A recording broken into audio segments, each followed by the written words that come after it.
Assalamualaikum warahmatullahi wabarakatuh. Perkenalkan, nama saya Intan Nuraini dengan NIM 2012-143 dari PAI 5A. Video ini saya buat untuk memenuhi tugas pada mata kuliah pengembangan kurikulum dengan dosen pengampu Ibu Helna Nelis MPD. Baiklah, saya akan menyampaikan materi terkait peran guru dan kepala sekolah dalam pengembangan kurikulum PAI. Seperti yang kita ketahui, dalam pengembangan kurikulum banyak sekali unsur yang berperan penting. Salah satunya adalah guru dan kepala sekolah, yang mana mereka mempunyai kedudukan yang strategis dalam pengembangan kurikulum dan berada di garis depan perubahan kurikulum. Peran guru dalam pengembangan kurikulum pendidikan agama Islam. Guru adalah titik sentral suatu kurikulum.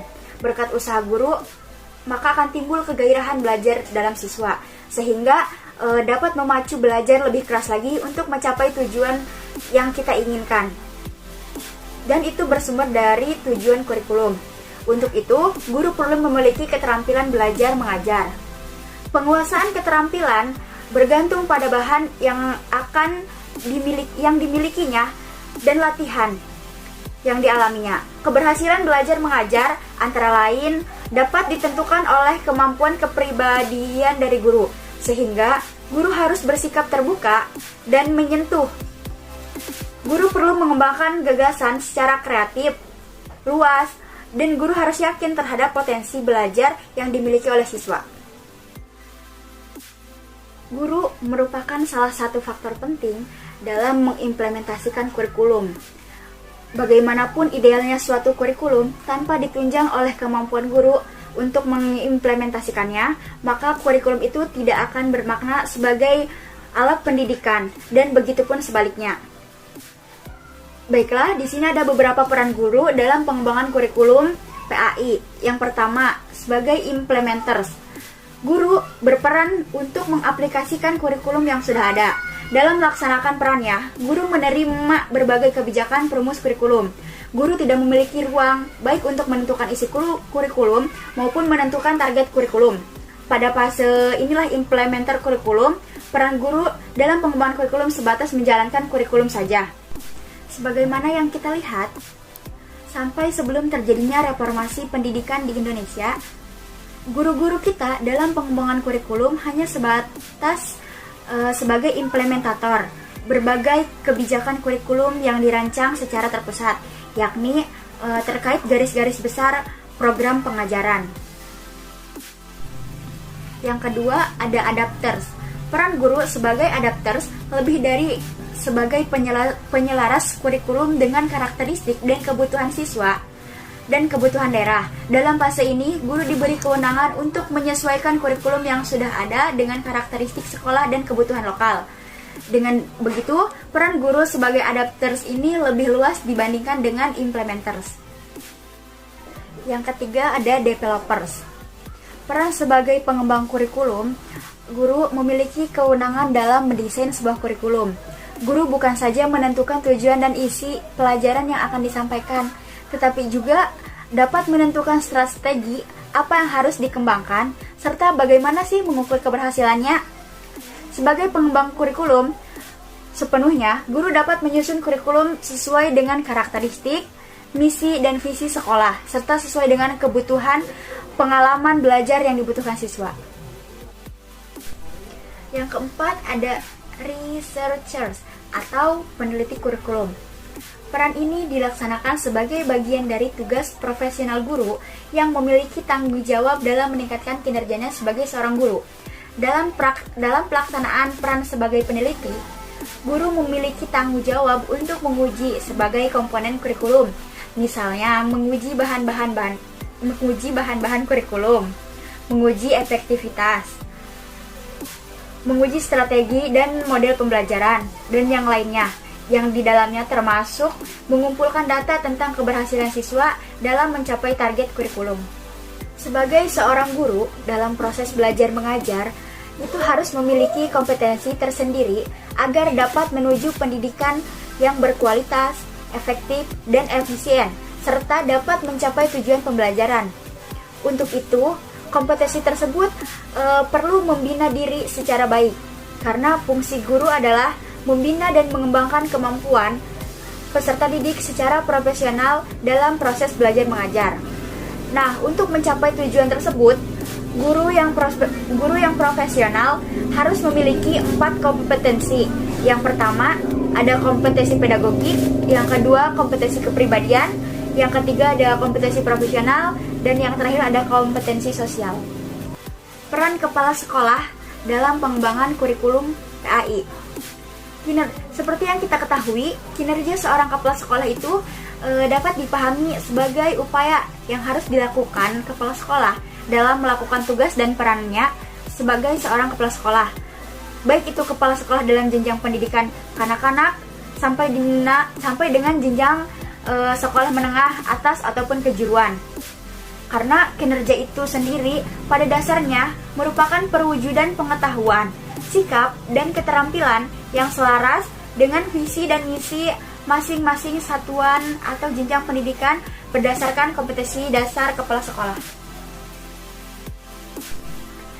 Dalam peran kepala sekolah dalam pengembangan kurikulum PAI, kita akan membahas terkait tentang kinerja kepala sekolah dalam pengembangan kurikulum. Kinerja kepala sekolah adalah hasil kerja yang dicapai kepala sekolah dalam melaksanakan tugas pokok, fungsi, dan tanggung jawabnya dalam mengelola sekolah yang dipimpinnya tersebut. Kepala sekolah cukup puas dengan kinerjanya. Ia cukup mudah berkomunikasi dengan anggota kelompoknya. Ia terkadang merasa terkucil dan tidak dilibatkan dalam pekerjaan, sehingga membuatnya sulit mengarahkan perhatian pada pekerjaan dan tugas yang harus dikerjakan. Ada beberapa kinerja dalam kepala sekolah. Yang pertama, ada kinerja kepala sekolah pada pengelolaan sekolah. Nah, pada situasi ini, kinerja kepala sekolah terfokus pada pekerjaan struktural dengan mengabaikan aspek-aspek yang lainnya dalam pengelolaan sekolah.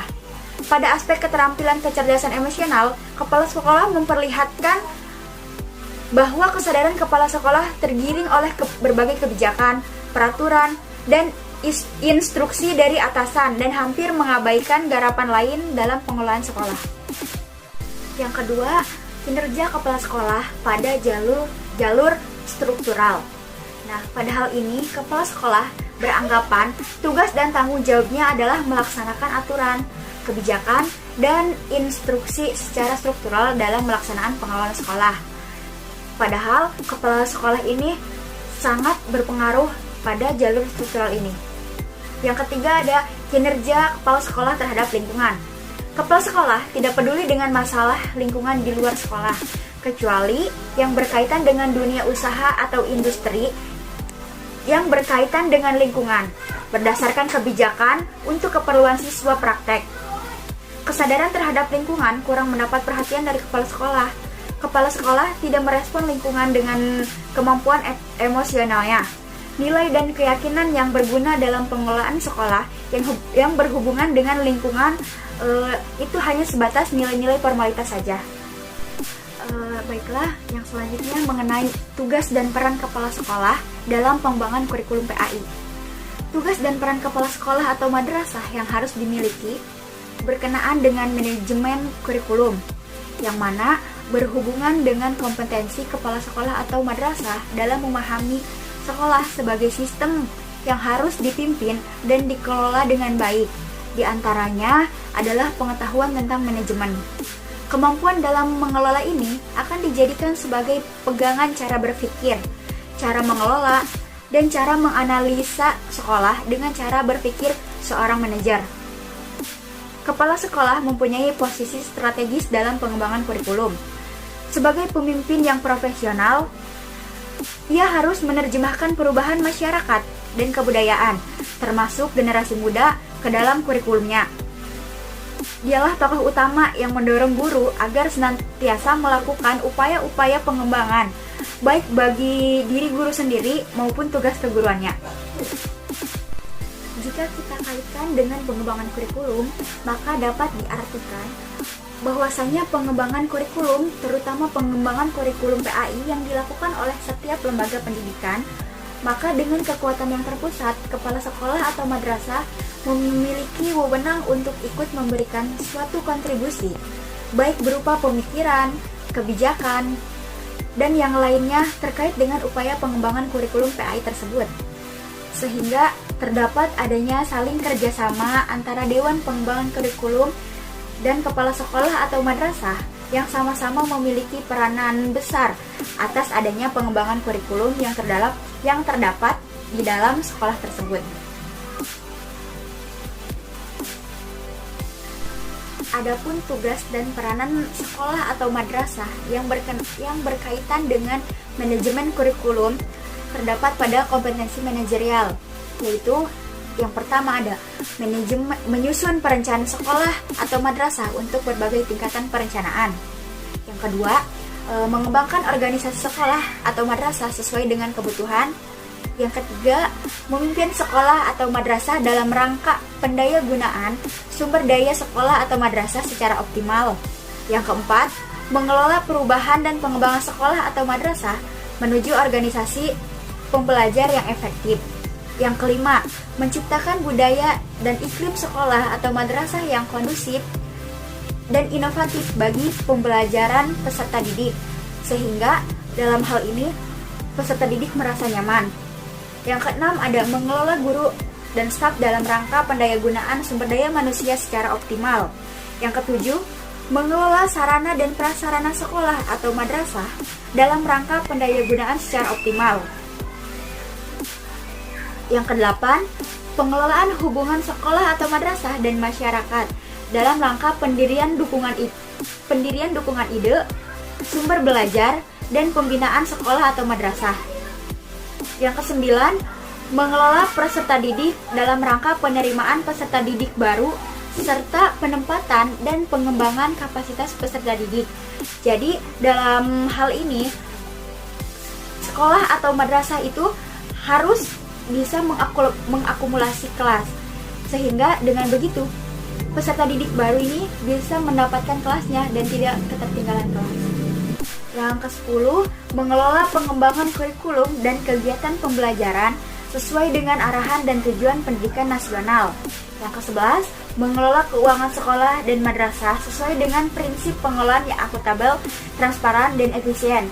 Nah, dalam mengelola keuangan di sekolah atau madrasah ini tidak sembarangan, kita harus bisa mengakumulasikannya dengan baik sesuai dengan peraturannya.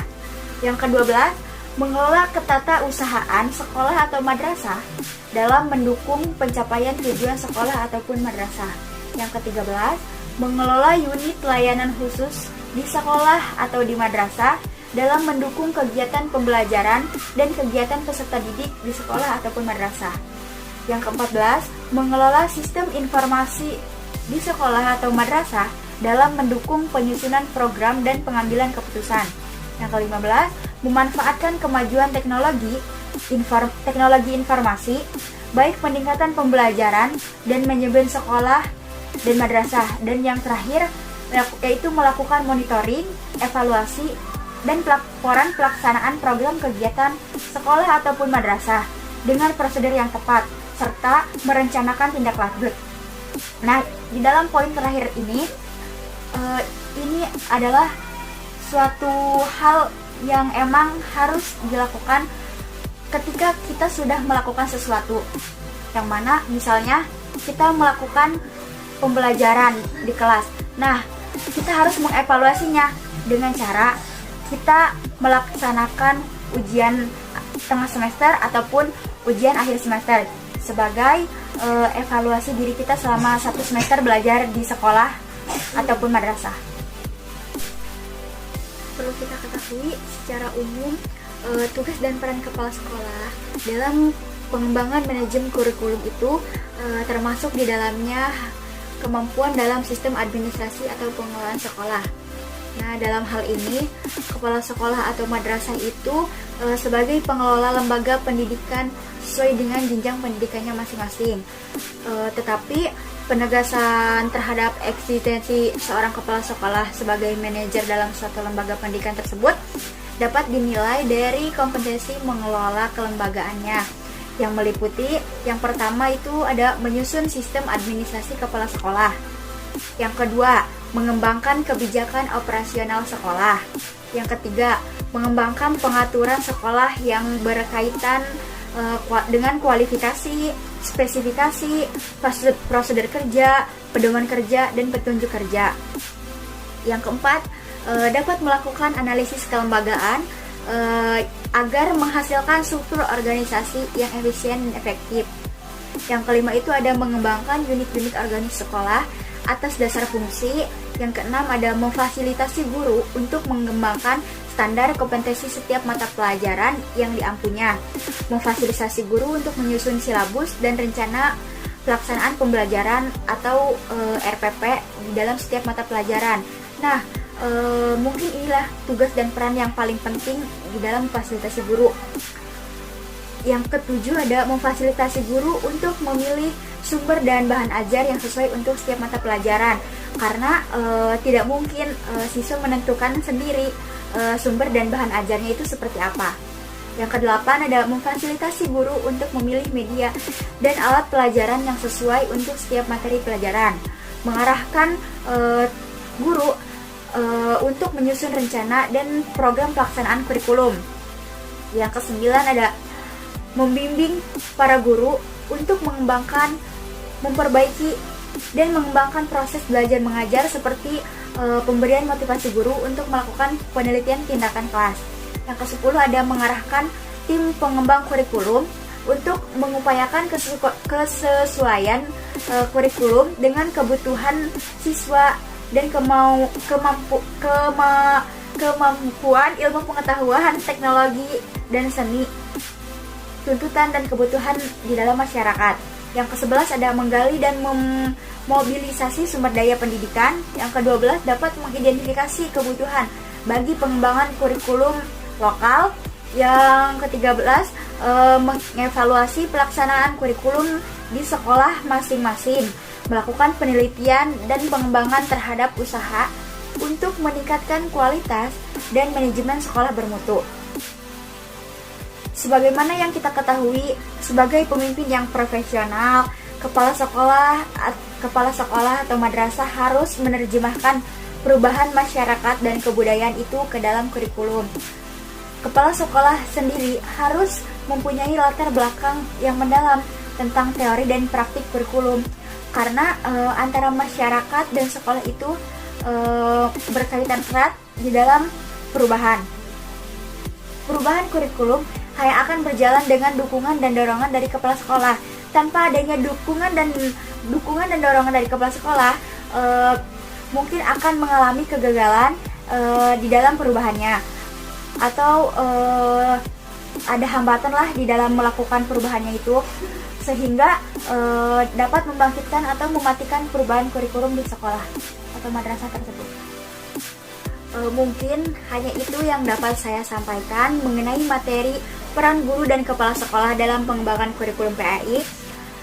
Semoga materi yang saya sampaikan ini bisa bermanfaat, khususnya bagi saya dan umumnya bagi kalian semua yang melihat video pembelajaran kali ini. Kurang dan lebihnya mohon maaf. Wabillahi taufiq wal hidayah. Wassalamualaikum warahmatullahi wabarakatuh.